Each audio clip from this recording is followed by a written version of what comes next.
buonasera a tutti gli amici di FVG Sport Channel, BHTV e benvenuti a questa diretta Facebook alle 19:30.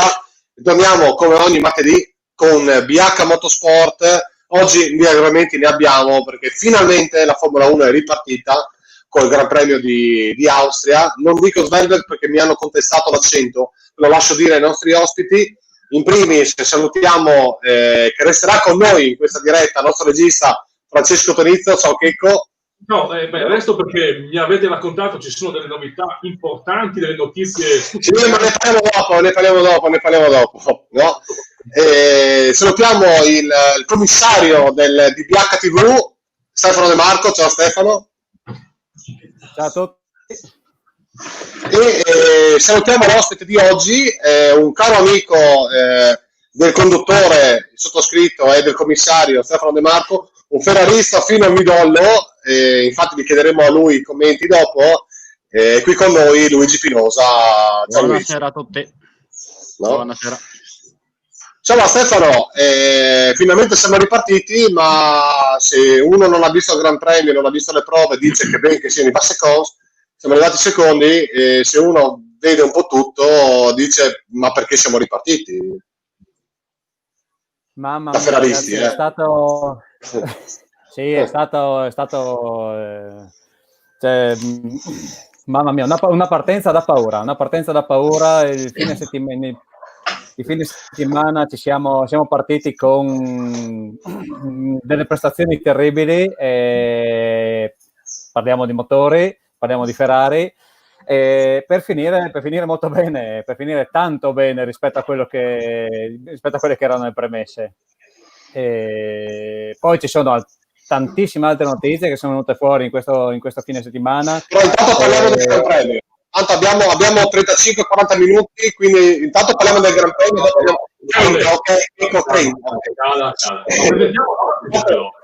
Intanto parliamo del Gran Premio e dopo abbiamo tutto il resto. Sì, ma io parlavo delle notizie di Formula 1. Allora, partiamo. Allora. Aspetta, sentiamo l'ospite che è sotto di me prima, poi... No. Anche lui. Va bene, dai. Allora, Luigi, partiamo parlando di te e cosa fai nella vita. Dopo parliamo di Formula 1 e di quello che ti interessa, cioè la Mercedes. Allora, Stefano, se vuoi cominciare è già male, siamo a posto, no? Tanto sappiamo già che andiamo a finirla male stasera se cominciamo a parlare di certi discorsi di Formula 1 io e te, no? Comunque io sono semplicemente un appassionato che è stata richiesta la mia presenza da questi due buontemponi qua già più volte, alla fine ho dovuto cedere, visto anche non si può dire tutto di te tranne che non sei un ferrarista fino a midollo, quello sì, basta vedere la maglietta che hai su. Sì, oggi ce l'ha anche il buon Stefano, no? Che di solito perché lui dà culo. Adesso no. Domani a lavoro gli diranno qualcosa probabilmente per questa diciamo che per lavoro indosso una maglia nera con una stella argento, quindi sì, non è che sì. Ok, comunque si chiamerebbe insider trading, però no. No, comunque a te.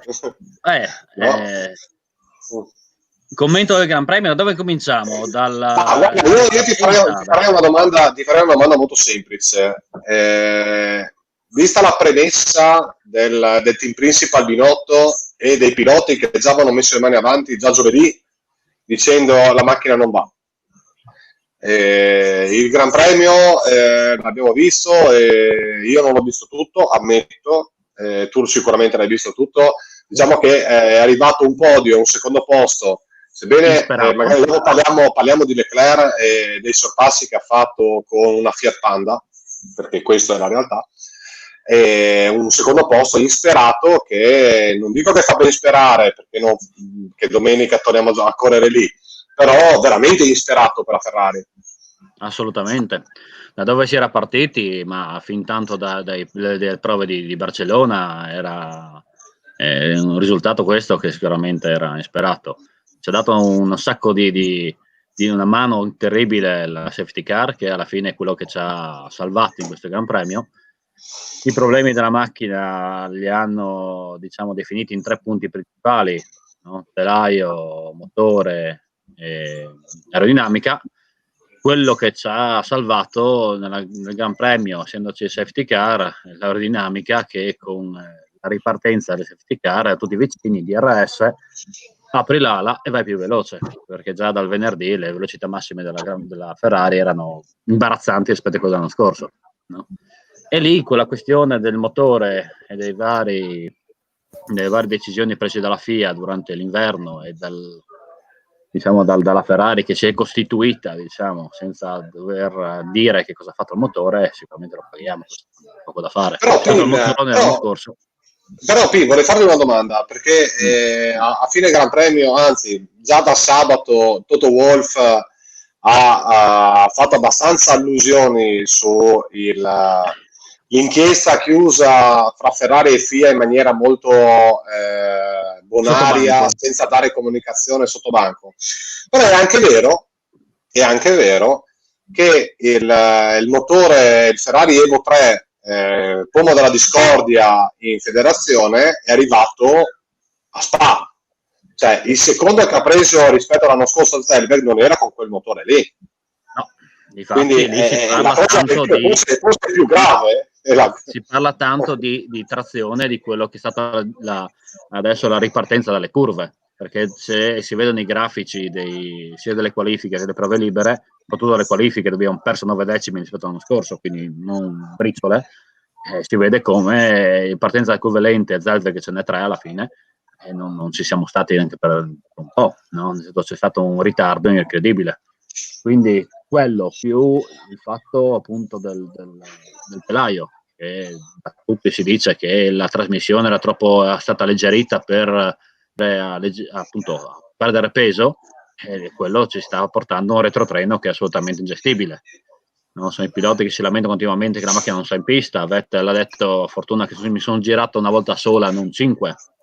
Poi Stefano, no? Te che piace Vettel, insomma, sai che pilota preciso sia ed esente da errori. Allora, io sono un grande stimatore, cioè sono stato un grande stimatore di Vettel, però le sue dichiarazioni, non puoi fare una dichiarazione del genere quando ti hanno silurato, perché effettivamente è stato silurato dalla Ferrari, e il tuo compagno di squadra è arrivato secondo. Cavolo, mi sembra un po' troppo, dire per fortuna che mi sono girato solo una volta. Beh, ti dico, per fortuna che sei ancora in Ferrari, potevano mandarti a casa subito. Ti faccio una domanda a bruciapelo su Vettel.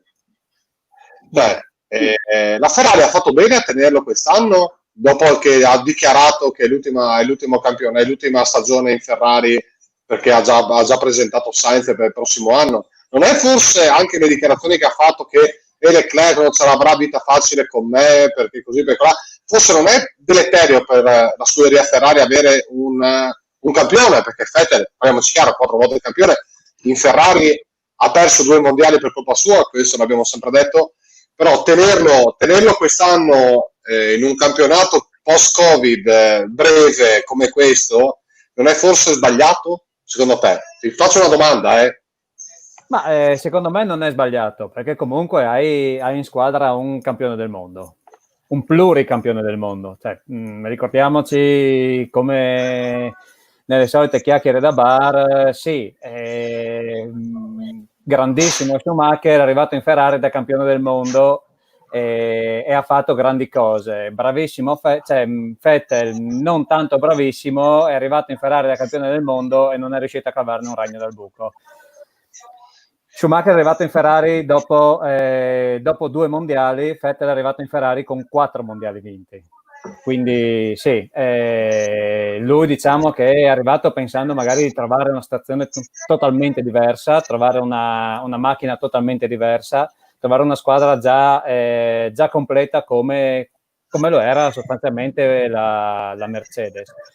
Non è stato così, lui non ha saputo reagire a questa situazione. Dopo, come si dice sempre, la tuta rossa non è facile da portare, la pressione dei piloti dei tifosi italiani non è per niente facile da gestire, e lui... Chico, portare la tuta Ferrari penso che sia più pesante della tuta Mercedes o della tuta Red Bull. Però io vi faccio una domanda da non esperto come siete voi, anzi ve ne faccio due. La prima, ero bambino quando Alain Prost disse nel 90, mi pare, non mi ricordo che ora è, quando disse che guidare la Ferrari era come guidare un trattore, cacciato proprio nel giro di poche ore. E due, Vettel ha uno stipendio importante per sopportare la pressione che tocca, perché non penso che prenda gli stessi soldi che prende, che ne so, un Leclerc.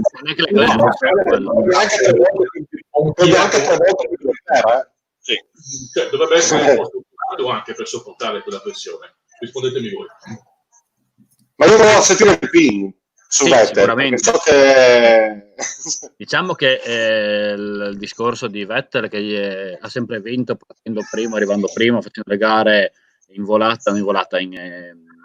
assoluta anonimato, primo all'inizio, primo alla fine, e di conseguenza è abituato a fare quelle gare lì. Difficile ricordarsi dei sorpassi eccellenti da parte di Vettel, no? Alla fine sì, calcolatore quanto si vuole eccetera, però distinto eccetera sono stati e ci sono dei piloti migliori. Per quanto riguarda la parte della Ferrari, se tenerlo meno, una volta che vai a dare la notizia che non sarà più un pilota Ferrari dal prossimo anno, io mi sarei aspettato anche un retrofront da parte sua, o comunque partiamo, ciao, me ne vado, no?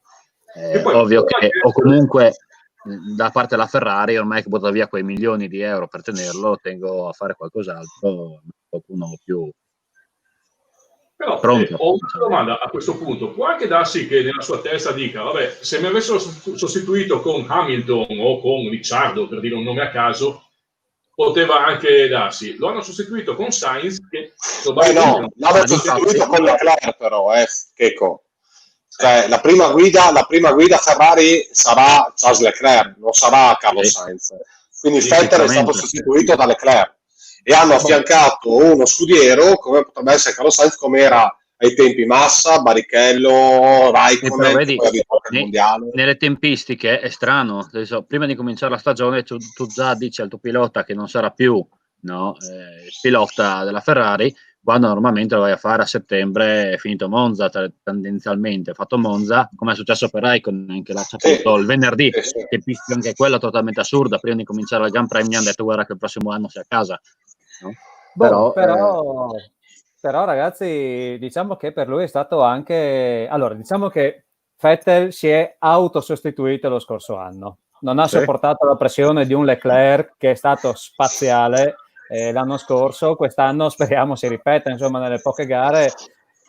Domenica il suo l'ha fatto.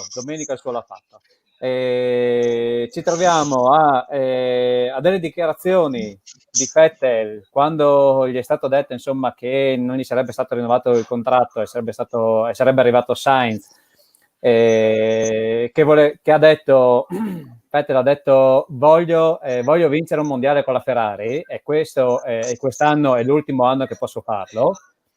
Voleva dimostrare di essere migliore nonostante la Ferrari non l'abbia tenuto, diciamo che non lo stai facendo nel modo giusto, ecco, mettiamolo così. Gli ha dato la Ferrari, gli ha dato però anche il tempo di trovarci un'altra squadra.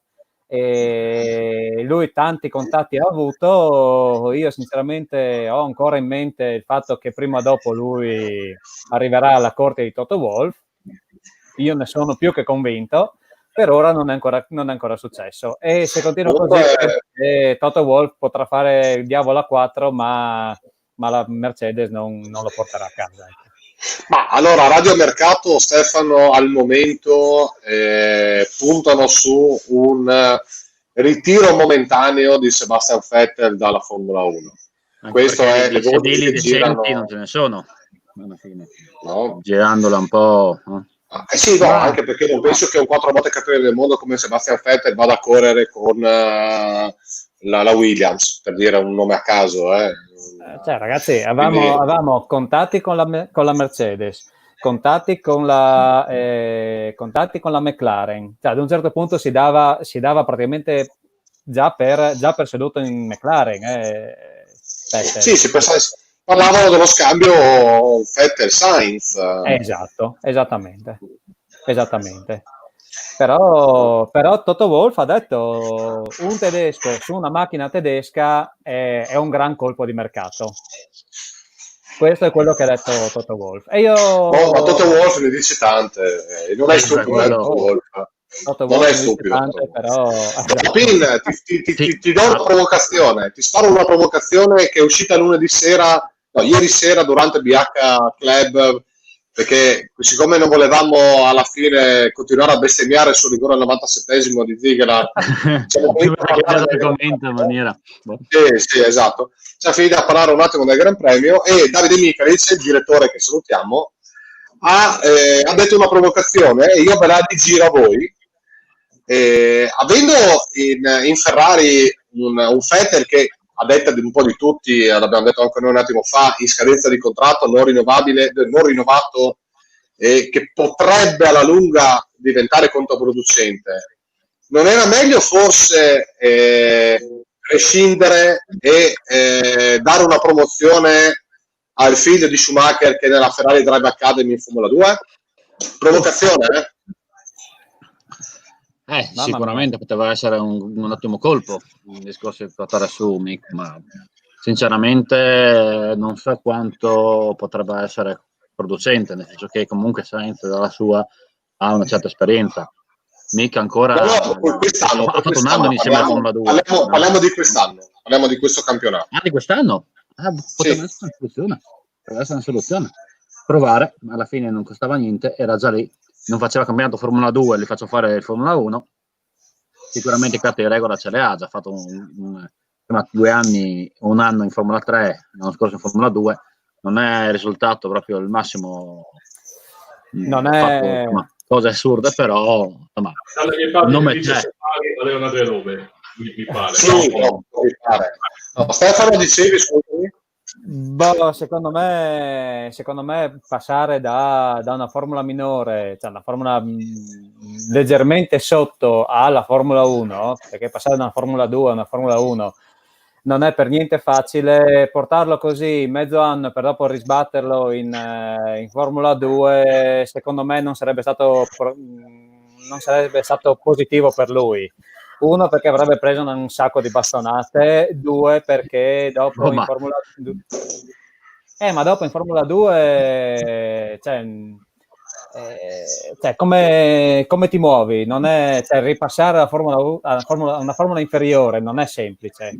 Adesso hai uno in casa che farà di tutto per non mettere in condizione le caghe di vincere, se possibile. Basta ricordarsi il Brasile dell'anno scorso, alla fine sì, ok. Non rinnovato, con tutte le cavolate che ha fatto e sta facendo, la vedo una sopravvivenza veramente assurda. Però è anche vero, vero che, come ha detto giustamente Stefano, Vettel questo campionato deve usarlo anche per trovarsi un sedile. Sì. Quindi se non fa bene ha finito la carriera. Una bellissima carriera, non penso che probabilmente un sedile diano l'Alfa Romeo alla posto di Kimi. Salutiamo Marco che ci sta guardando, che lui giustamente dice vabbè, potevi fare quello, il prossimo anno lo mettevi in Alfa Romeo Schumacher. Stai parlando di Schumacher, credo, Marco? Sì, assolutamente. No? Sì, era una buona soluzione. Secondo me però c'è un pensiero su Giovinazzi in Ferrari. Secondo me è una cosa un pochino più lontana. Giovinazzi è perché hai appena preso Sainz per 4 anni, quindi Giovinazzi fra 4 anni. Sì, l'hai preso per 4 anni, va bene, ok. Scusatemi, se Toto Wolff dice che un tedesco con una macchina tedesca è un gran colpo di mercato, Giovinazzi alla Ferrari per l'assonanza dovrebbe essere lo stesso. Certo, però sai benissimo meglio di me Checco, loro i due ospiti, un ospite e l'altro co-conduttore te lo dirà che un italiano in Ferrari è da mo' che non vince. Non ha mai fatto fortuna. È un po' nel mio, è come un friulano che indossa la maglia dell'Udinese. Vuoi che senta troppo la pressione, vuoi che tutto quello che vuoi, ma io non me ne ricordo di un friulano che abbia fatto sfracelli con la maglia dell'Udinese e neanche un italiano che abbia fatto sfracelli con la Ferrari negli ultimi 30 anni. Anche perché il grande vecchio non lo voleva, fondamentalmente. Fin qua ha mantenuto la sua idea. Che non voleva un italiano in Ferrari. Tranne Alboreto, che mancò la fortuna, non l'onore, perché ha fatto, ragazzi, cioè, Alboreto era un grandissimo pilota, oltre che un signore. Non ha avuto fortuna negli anni Ferrari, dai, non ha avuto una grande macchina, anche se insomma lui ce l'ha messa tutta. Lo ricordiamo zizzagare per arrivare in fondo ad un Gran Premio. Però Stefano, adesso correggimi perché io a memoria ammetto di non ricordarmi, ma tolto le 2 gare di Fisichella che ha fatto con la Ferrari, l'ultimo pilota ufficiale Ferrari è stato Ivan Capelli, quindi parliamo del 90, no? Chi è stato? Ufficiale? Abbiamo avuto campionato? Abbiamo avuto Vitantonio Liuzzi, se non ricordo male, che ha fatto un mondiale. Sì, ha fatto qualche gara del mondiale. Sì, ma non un mondiale intero, non come pilota ufficiale. No. Tolto chi ha fatto un paio di gare, l'ultimo pilota ufficiale è stato Ivan Capelli nel 92. Ah sì, ma neanche Fisichella non ha fatto il mondiale, ha fatto solo qualche gara. L'ultimo è stato Ivan Capelli. Poi salutiamo mio fratello che dice che Montezemolo ha sempre detto che il suo rimpianto in Ferrari aveva rovinato la carriera di Ivan Capelli. Esatto. No, ma Bado era collaboratore, Gioele. Sì. Ha fatto una gara, penso. Sì, qualche gara. Marco, non è che Leclerc ultimamente vada con la Ferrari senza pedali, sì, siamo lì, C'era un post che girava ieri, era che Leclerc è un predestinato perché è arrivato secondo con una Fiat Panda. Sì, assolutamente. No. Ringraziamo la manica larga della safety car alla fine per solo quello, se non c'era adesso tu che ti conosco da qualche anno, mi spieghi la prima safety car? Non l'ho capita sinceramente, perché in frenata così, se già fuori io di fuga enorme, esatto, cioè non serviva allora, dai, sentiamo il commissario. Allora, tutto è dettato dallo sfortunato incidente di Bianchi. D'accordo, però un po' in ritardo. Sinceramente l'anno scorso quante sono state di queste cose qua, questi incidenti, non fate entrare. Allora, ho capito quanti... No. Hanno fatto entrare la safety car hanno fatto entrare la safety car sempre quando c'era una vettura in pista, sempre quando c'erano uomini in pista per togliere una vettura o un macchinario in via di fuga va bene in fondo anche.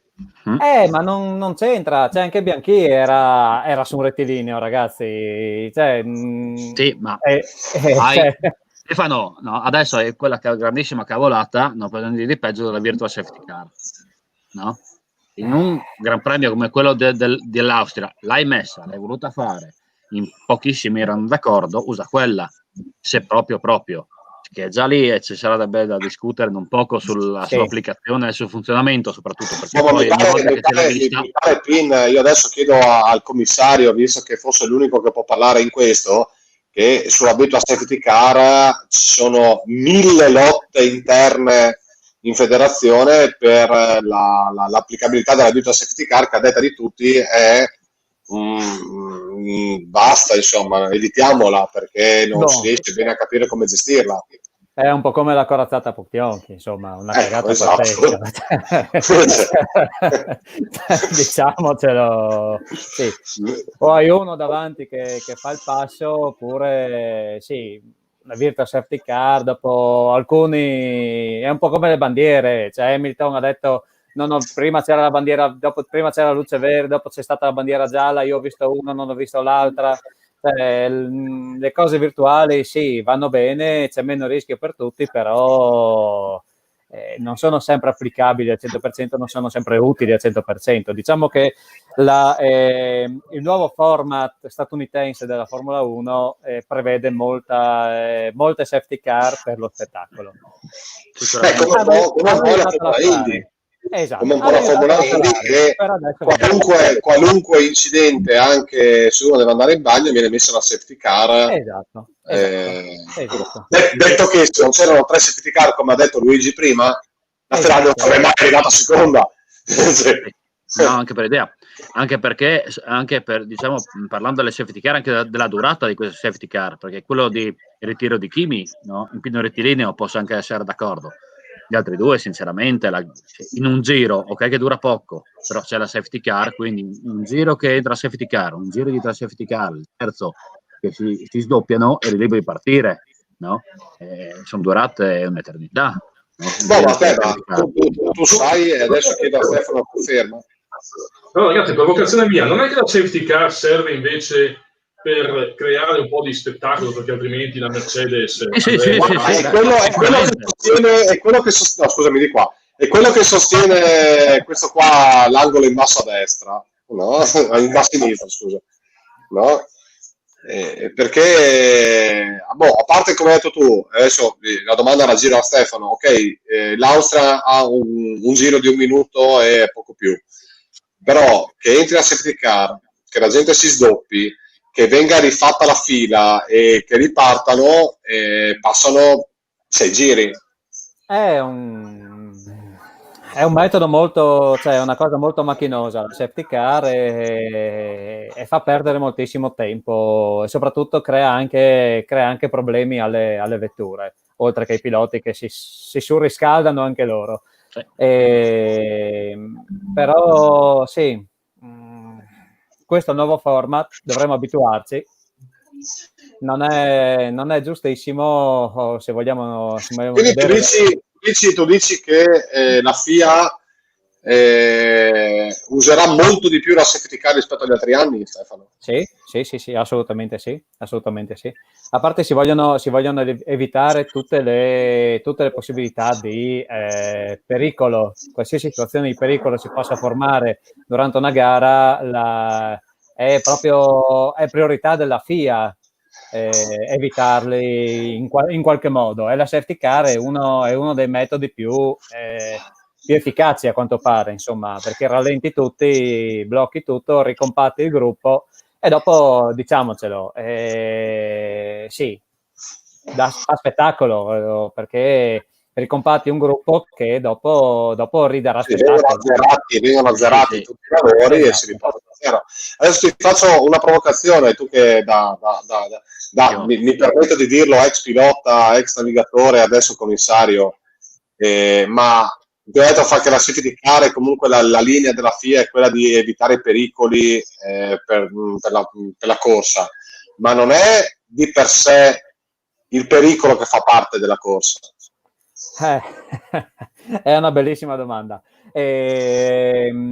Allora, il motorsport è pericoloso. Non si può togliere la componente pericolo dallo sport, da qualsiasi sport motoristico.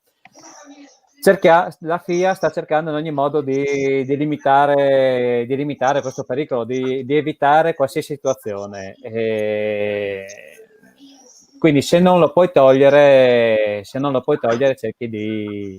cerchi in qualsiasi modo, trovi qualsiasi escamotage però, come si diceva, sì, la FIA vuole evitare il pericolo, però la FIA sta anche un pochino magari al gioco dell'organizzatore degli statunitensi che vogliono creare spettacolo, vogliono sicuramente in questo momento qua delle 3 safety car, appunto 2 erano fatte per lo spettacolo, assolutamente, senza alcun tipo di dubbio.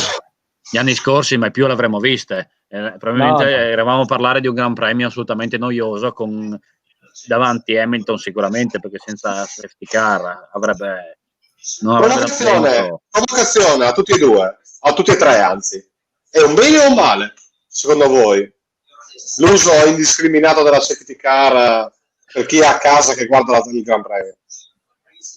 Ti può portare sicuramente nuovi spettatori. Guarda, io dico, senza safety car io ho cambiato canale, per cui sì, poi da voi. Allora, il cultore, Stefano, che è il cultore, sarà contrario, secondo me. Così a allora, ok, spettacolo, però lo spettacolo lo devono dare i motori, lo devono dare i piloti, lo deve dare la tecnologia, perché la Formula 1 è la massima espressione della tecnologia motoristica. Una volta. Anche adesso. No. Io adesso però voglio lanciare io una provocazione. Abbiamo parlato della Ferrari, che ha avuto questo richiamino da parte della FIA, finito a tarallucci e vino senza... Comunque esiste un'altra provocazione. Qua è un fiorire di provocazioni, grazie. Allora, abbiamo parlato di questo richiamino finito a tarallucci e vino da parte della Ferrari. E non si sa quanto ha pagato di multa, perché parlano comunque di aver pagato una multa non indifferente. Sì, ok. Ma questa Red Bull che sta facendo il diavolo a 4 perché la FIA renda illegale il DAS? Di cosa vogliamo dire? Provalo. In ogni caso l'hanno vista bene quelli del Mercedes, perché assolutamente è un'idea formidabile. Se funziona, tutto ancora da vedere che cosa porterà, perché al momento dicono che ce l'hanno usata durante il Gran Premio solo in ripartenza al safety car, anzi dietro al safety car, per mantenere le gomme in temperatura. Staremo a vedere. No, aspetta, apro una parentesi veloce. Stefano, spieghiamo cos'è velocemente in 10 secondi che cos'è il DAS agli amici che stanno guardando a casa, che magari non lo sanno.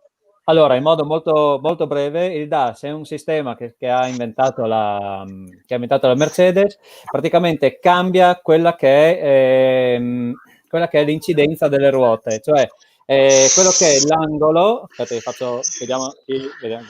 Aspetta. Allora, cambia praticamente l'angolo delle ruote anteriori. Più le ruote sono... Non ridete, che è più semplice così per tutti. Vai avanti. Allora, più le ruote sono, più l'angolo delle ruote è convergente, ovviamente più è semplice, diciamo, guidarla. Anzi, chiedo scusa, più l'angolo è aperto, più è semplice entrare nelle curve, più l'angolo è dritto, più la velocità aumenta, quindi la resistenza aerodinamica diminuisce, quindi la velocità di percorrenza in rettilineo aumenta. Questo è brevemente. Loro con un sistema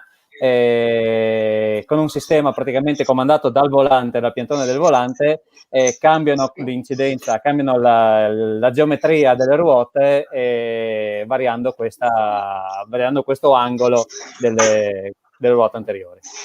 Ok, è legale o sono come buchi nei cerchi dell'anno scorso? Secondo me qualsiasi innovazione tecnica che non comporti, questo è un pensiero mio, qualsiasi innovazione tecnica che non comporti rischi per i piloti, secondo me deve essere legale, altrimenti non si parla di Formula 1, non si parla di si stoppa lo sviluppo tecnologico della Formula 1. Esatto. È quello che vogliono fare, quindi per questo io invece dico che in questo momento, in questo periodo storico, dovrebbe essere illegale. Se pensiamo all'FDACT che abbiamo fatto ai tempi, che c'era il pilota che mollava il volante per chiudere un condotto di aria che passava verso la lettone posteriore, quello doveva essere legale sicuramente per la sicurezza del pilota.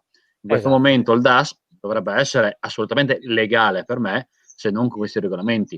Vuoi togliere budget, vuoi eliminare le prove, vuoi congelare le macchine perché vuoi solo spettacolo, a questo punto anche per quello devi assolutamente dichiararlo illegale, come sembra che vogliono fare per il 2021, quindi ce l'avranno a disposizione solo per il 2020.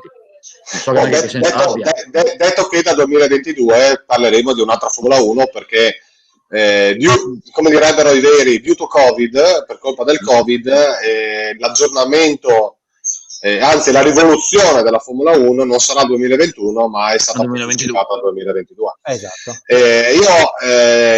Luigi, vorrei che rispondessi tu velocemente. Ma in tanti anni è la prima volta che sento dire Luigi, comunque. Sì, beh, vabbè, cosa devo chiamarti? Ping, dopo magari a casa non capisco. No?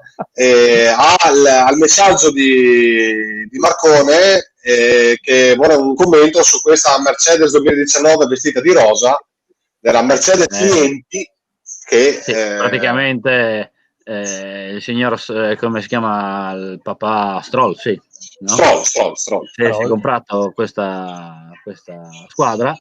Se anche Toto Wolff dentro come socio, perché alla fine il prossimo anno si chiamerà Aston Martin. Wolff è socio anche di Aston Martin. Non mi pare che comunque dicano che è una Mercedes clienti, come in MotoGP, e Stefano lo sa meglio di noi, esistono i team clienti delle case. Sì, ma no, in Formula 1 non puoi farlo, è sempre quella, quindi hanno... che abbiano lasciato lì la macchina in mezzo al piazzale e per sbaglio l'hanno smontata, come hanno detto davanti alla diretta, o che Papastroll l'abbia comprata per metterla in salotto, no, in ogni caso non puoi farlo. Non si può in Formula 1? No, non ci sono... Scusami, ignorante io. È come per dirti adesso la situazione di Haas e Alfa Romeo il tutto è partito dalla Ferrari alla fine, questo giochino qua probabilmente, perché l'anno scorso, 2 anni fa, c'è stata una collaborazione molto intensa tra la Haas, la Ferrari e l'Alfa Romeo per il passaggio di certi componenti legalmente. C'era che diceva che alla fine tutti i test fatti dalla Haas ai tempi nella Galleria del Vento della Ferrari valevano sì per la Haas, ma gran parte per la Ferrari. No? Vabbè, ma allora è come la Toro Rosso che adesso si chiama Alfa Tauri e la Red Bull. Sì, sono la stessa. Nel senso che la Toro Rosso l'hanno sempre usata, se vedi, per fare dei cambi all'interno della scuderia della macchina. Per esempio adesso motore Honda ce l'hanno, che prima c'aveva solo la Toro Rosso, cioè per provare quelle soluzioni che poi hanno portato in Red Bull, no? E diciamo che sì, sicuramente hanno avuto dei vantaggi. Ferrari e Haas probabilmente hanno avuto un rapporto molto più pesante l'anno scorso degli anni precedenti.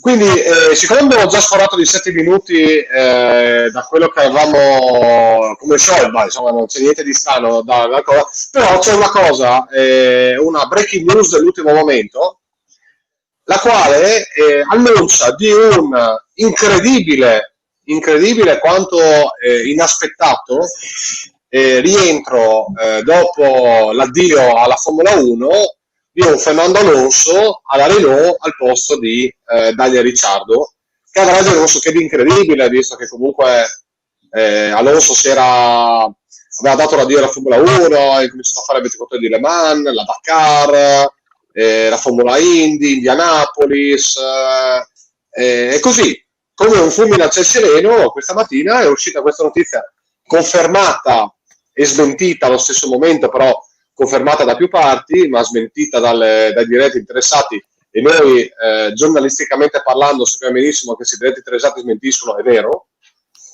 di un clamoroso ritorno di Fernando Alonso al posto di Ricciardo e Renault. E quindi vi chiedo a tutti e due cosa ne pensate di questo. Io mi sento di dire probabile rientro in Formula 1 di Fernando. Stefano, primo tu, dai. Non era finita la trasmissione? Se non ti una domanda al Ping, perché sappiamo. No, allora. Quello d'ora lo sappiamo tutti, però non può dirlo. È un po' come la Mercedes, la maglietta della Mercedes di prima. No, ci sono tante notizie di motori da poter dare.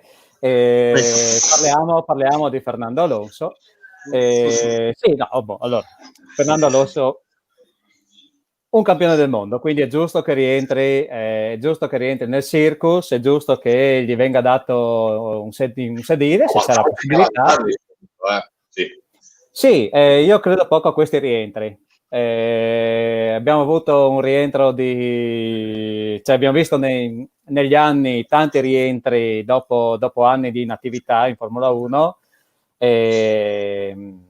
però insomma sono stati pochi quelli a ritornare vincendo. Parliamo di personaggi come Lauda, Prost, sì, altri tempi, altri campioni,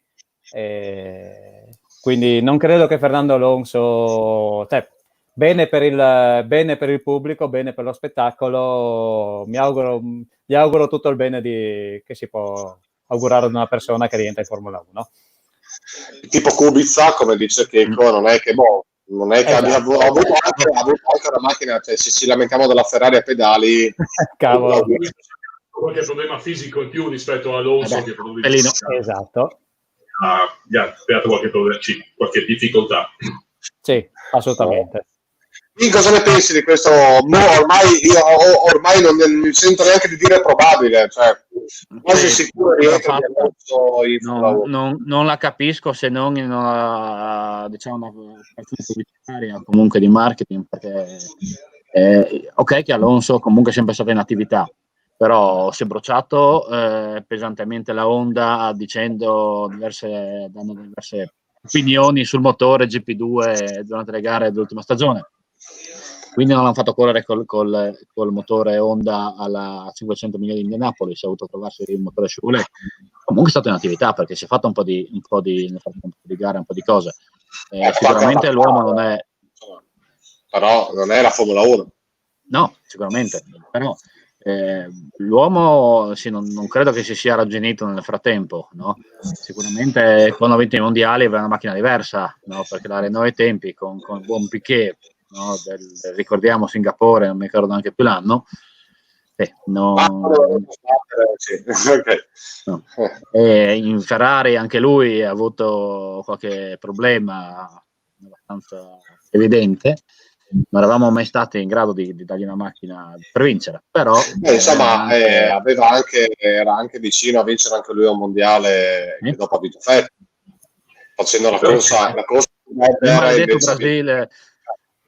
Ma lì forse sono le strategie. Ragazzi, vi chiedo, se scendi dal sedile di Formula 1 e vai a correre in, non so, un rally piuttosto che altre cose, quanto ti serve poi, e soprattutto ci riesci a recuperare l'istinto a quella velocità a cui vanno le Formula 1, cioè la frenata piuttosto che il punto di corda piuttosto che la staccata? Chiediamolo al pilota, l'unico dei quattro che ha guidato la macchina, Stefano. Sicuramente la Formula 1 è questione di tantissimo allenamento. Un pilota che ha provato la Formula 1, diciamo che dopo sa come tornarci. Magari le prestazioni non sono le stesse di quando ha lasciato. Abbiamo visto insomma molti piloti che non hanno più avuto grandissima fortuna proprio per questo, insomma, che perché c'è un'evoluzione tecnica che tu smettendo in Formula 1, rientrandoci qualche anno dopo, l'evoluzione tecnica potrebbe essere tale da non permetterti magari di riuscire a recuperare questo gap. Questo è uno dei motivi. Uno dei pochi è stato il mio idolo, il buon Raikkonen, che dopo la grandissimo Raikkonen, grazie a lui, peccato per la sua ruota staccata, vabbè, ci dispiace. Comunque lo ringraziamo per lo spettacolo, sempre comunque. Raikkonen è uscito dalla Formula 1, ha corso una marea di mondiali di rally perché lui puntava a vincere un mondiale di rally, cosa che non gli è mai riuscita, rotolando in giro per i fossi di mezzo mondo. Sì, perché così è stato. Grande Raikkonen, grandissimo.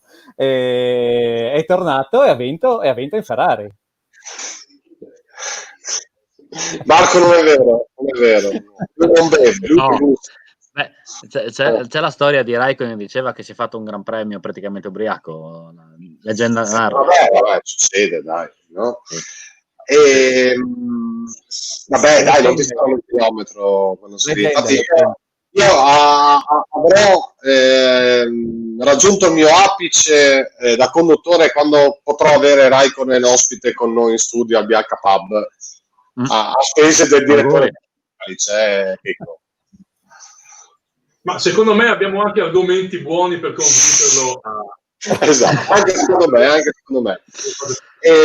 Allora, una cosa, prima di andare in chiusura, Stefano, tu hai delle news per quanto riguarda la nostra realtà del Friuli Venezia Giulia da dare, quindi ti lascio la parola e diamo queste novità che sono appena uscite. Allora, parliamo un po' degli ospiti che ci hanno accompagnato in questa avventura di BH Motorsport. Parliamo di Lorenzo Frasca. Lorenzo Frasca quest'anno ha firmato, cioè ha iniziato, è riuscito a trovare i fondi, perché sostanzialmente questo era il problema.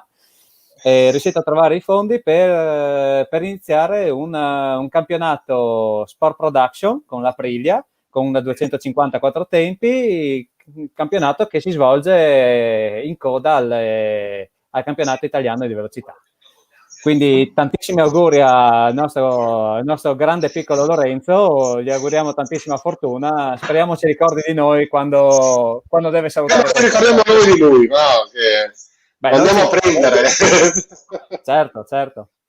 No? Altra notizia importante, abbiamo Claudio Gotti, altro nostro ospite, la sua idea era quella di partecipare alla Dakar, ancora la Dakar non è arrivata, ma si sta avvicinando con un altro ride nel deserto assieme ad un altro pilota amico, e quindi gli auguriamo che questa nuova avventura, visto che abbiamo parlato anche dei, chiamiamoli problemi fisici, che per lui non sono dei problemi, ma sono uno stimolo per affrontare le cose in modo diverso e dimostrare che si può superare tutto, che i suoi problemi fisici, allora i suoi stimoli lo aiutino a concludere degnamente questa nuova avventura. E noi di BH Motorsport, visto che ne abbiamo avuti ospiti, ne abbiamo voluti come ospiti, li supportiamo moralmente, perché altro non possiamo fare in queste nuove avventure, e se vorranno averci al loro fianco in maniera virtuale e mediatica, noi siamo sicuramente disponibili a dargli lo spazio che meritano. Li invitiamo a contattarci. Sì. E tra l'altro io volevo anche invitare Luigi a una delle prossime puntate, quando il conduttore ci ha promesso che l'ospite sarà Sì, però il conduttore promette, ma il co-conduttore è un po' restio. Lascia il conduttore a casa, che tanto problemi è già lì a casa. Quindi una friulana che abbiamo che può fare qualcosa, dire qualcosa di Formula 1, no. Ma arriveremo anche adesso che ripartirà la Formula 1, magari avremo qualche problema, però ce la faremo. Sì, sicuramente lei sarà un po' più egregia. Diciamo che sotto lockdown era più semplice, no? Quindi noi come al solito abbiamo sforato di 20 minuti, ma vabbè, no? Qual è il problema? Quando ci si diverte il tempo passa e non ti accorgi. Chiedo al nostro spettacolare regista quando andrà in onda in televisione, così lo diciamo anche agli amici che stanno guardando. Ma stasera, in seconda serata, dopo il TG di Franco Terenzani. Ok, quindi voi dovete guardare, non so quando arriva la seconda serata, guardate il TG di Franco Terenzani, dopo il TG questa video chat andrà in onda su canale 113 di Digitale Terrestre, BHTV e FOG Sport Channel. Siamo a occhio e croce al termine della partita di calcio di stasera, più o meno. Che è Juve Milan. E Milan, ma quindi a mezzanotte? Sì, ma non so, adesso vediamo. Ma comunque se volete rivedere questa puntata è sempre on demand su FVG Sport Channel, Facebook FVG Sport Channel, BHTV, YouTube, sito internet www.fvgsportchannel.com. In televisione andrà in onda anche domani in replica, quindi se volete rivederci avete tempo e modo per rivedere questa puntata di BH Motorsport. Ringraziamo. Aggiungo io, Daniele, tre cose importanti. La prima è che domani e giovedì dalle 17 in avanti saremo in diretta dal Velodromo Bottecchia di Pordenone per il Master delle Piste di ciclismo. È il primo grande evento che si svolge in tutta Italia, evento sportivo in tutta Italia post lockdown, quindi mi sembra una cosa interessante, in esclusiva sul nostro network. Domenica mattina saremo in diretta anche televisiva da San Giorgio di Nogaro per il campionato regionale di canoa. Quindi insomma adesso vi partiamo battuto con tutti questi eventi in diretta esclusiva. BHTV, la televisione, come dice il nome stesso, FVG Sport Channel, la TV dello sport in Friuli Venezia Giulia, e adesso che si riparte la TV è sempre in prima linea a raccontare lo sport della nostra bellissima regione. Io ringrazio il nostro ospite di oggi, volevo dire Luigi Pinoso, ma dopo non ti giri, quindi Pin, grazie di essere stato con noi. Ti ho detto mezz'ora, sono passati 51 minuti, ma insomma siamo abituati noi, no, a sforare negli orari. Quello. No? Stefano, come sempre, grazie della tua presenza e vediamo martedì prossimo. Il Capannone dei Rizzi. Sì, che suoneranno tra un attimo. No? Checco, come sempre, magistrale. Grazie a voi. Buona cena a tutti e risentirci la prossima settimana con 19:30 FVG Sport Channel BH Motorsport. Buonasera. Ciao a tutti.